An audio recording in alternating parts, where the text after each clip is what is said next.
नमस्कार, मैं हूं शिखा शुक्ला और आप देख रहे हैं रियल न्यूज। आइए रुक करते हैं आज की ताजा तरीन बड़ी खबरों की ओर। जमीनी विवाद को लेकर दो पक्षों में खूनी संघर्ष और तोड़फोड़। जमीनी विवाद को लेकर दो पक्षों में चले लाठी डंडे।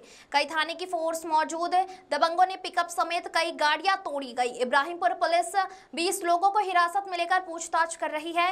मामला बीती रात इब्राहिमपुर थाना क्षेत्र के कैथवारा का है। अमित मौर्य की रिपोर्ट। चक्रों को लेकर के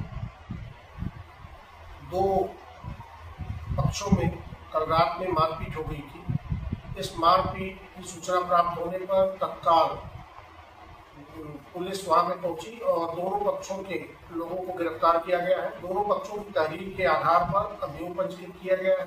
इसमें विधिक कार्रवाई की है।